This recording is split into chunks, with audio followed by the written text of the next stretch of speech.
بسم الله الرحمن الرحيم الحمد لله رب العالمين والصلاة والسلام على رسول الله صلى الله عليه وسلم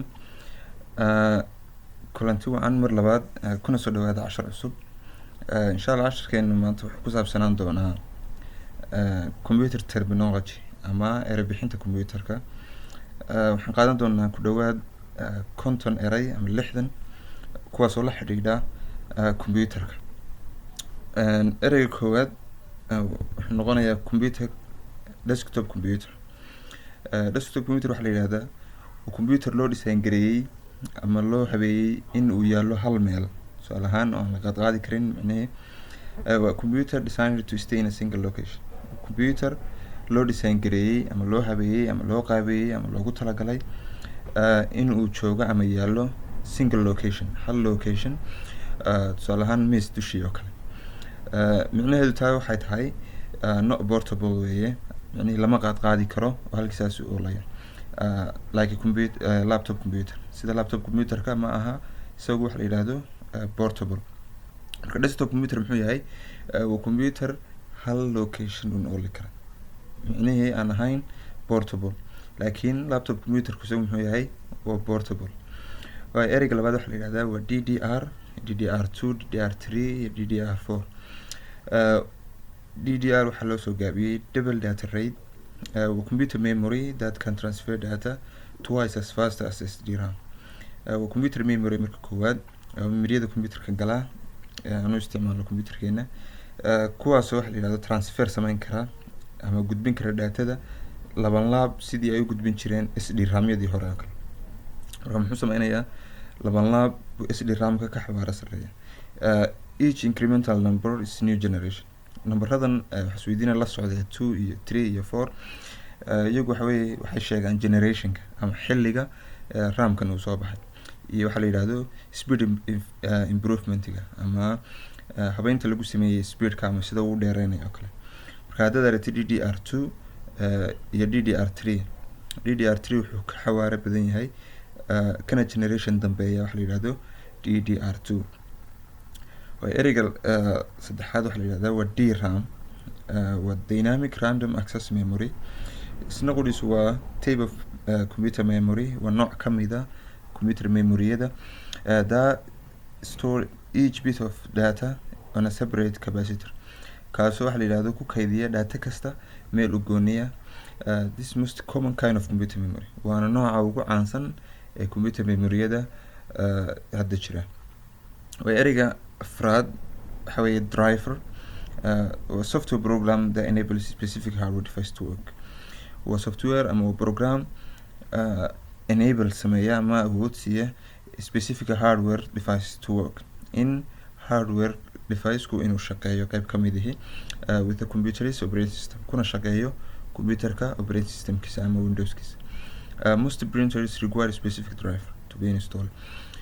badanka waxaa la yidhahdo printeradu waxay u baahan yihiin driver iyaga u gooniya si computerka loogu duubo. marka driver muxuu yahay? waa program specific hardware ka shaqaysiinaya. tusaale ahaan samaacadda computerkaaga oo kale sound drivekeeda wuxuu ka dhigayaa mid codkeeda wax ka maqlaysid. display driver baa jira, waxyaabahaas oo dhan.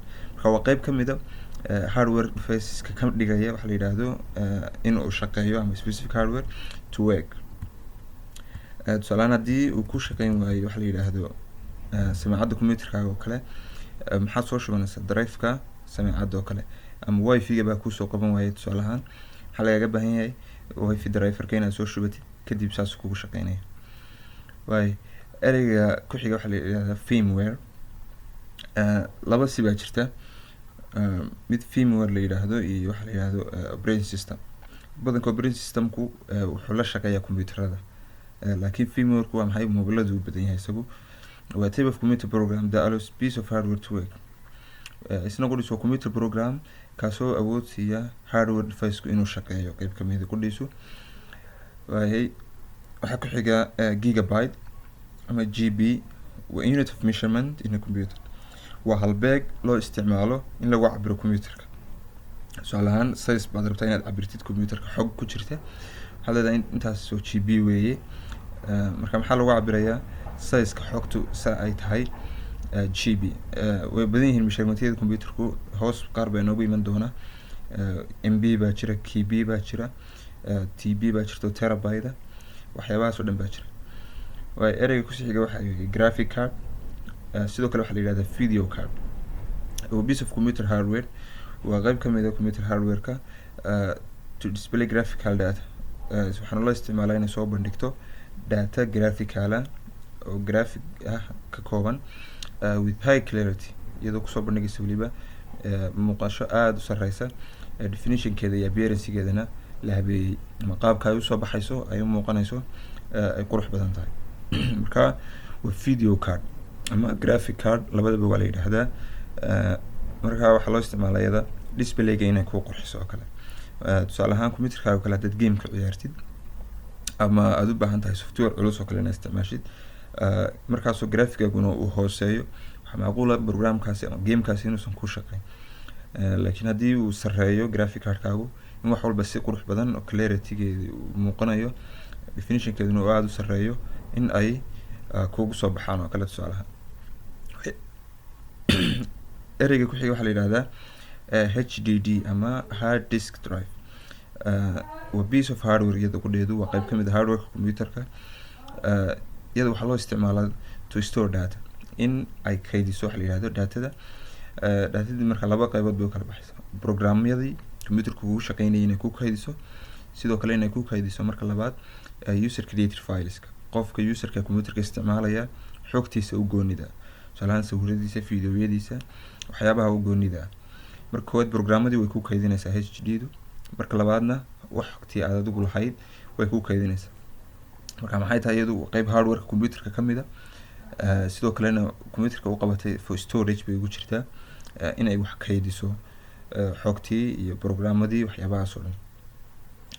HDD waad odhan kartaa, sidoo kale hard disk drive-na waad odhan kartaa. ereyga ku xiga waxaa la yidhahdaa hardware.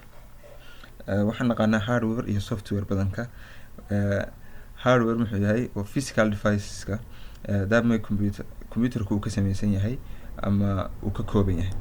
tusaalahaan qolofka sare adag weeye, tusaalahaan keyboardka, wixii la taaban karo oo dhan, touchbar-kaaga, waxa la yidhaahdo screen-ka, waxyaabahaas oo dhan waa maxay? HDD-gan kasoo hadlaynay iminka, iyagoo dhan waa hardware device, waa qeybta la taaban karo computerkaaga.